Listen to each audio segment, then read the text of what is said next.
আলু বিভাগে জয়পুরহাটের চাষি ও ব্যবসায়ীরা হিমাগারের ভাড়ার তুলনায় আলুর দাম কম হওয়ায় গুনতে হচ্ছে লোকসান।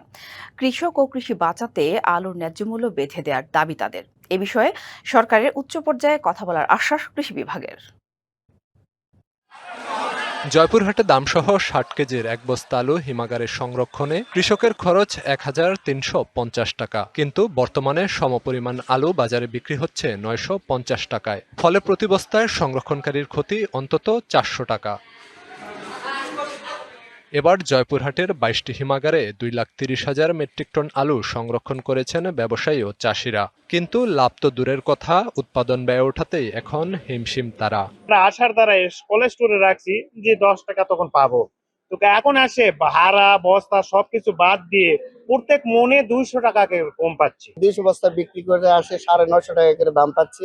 আমার পার বস্তায় ক্ষতি লোকসান গুনতে হচ্ছে ৩০০ টাকা করে। স্বস্তি নেই পাইকারদেরও। আলু কেনার পর থেকে খুচরা বাজার পর্যন্ত পৌঁছাতে গিয়ে বস্তায় ৬০ থেকে ৭০ টাকা লোকসান গুনতে হচ্ছে, এমন দাবি তাদের।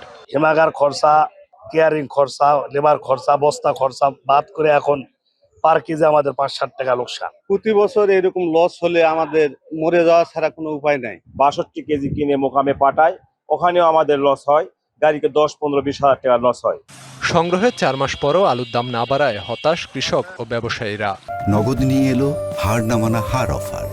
সর্বনিম্ন ১০,০০০ টাকা রেমিটেন্স নগদে পাঠালে থাকছে স্বর্ণের হার জেতার সুযোগ। কৃষককে ক্ষতির হাত থেকে বাঁচাতে আলুর দাম বৃদ্ধিতে সরকারকে প্রস্তাব দেওয়ার কথা বলছে কৃষি সম্প্রসারণ অধিদপ্তর। উৎপাদন আমাদের এখানে বেশি হয় সবসময় আমাদের চাহিদার তুলনায়।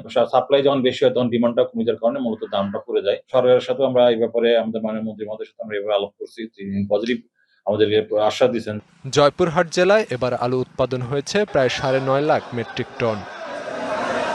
DBC news desk.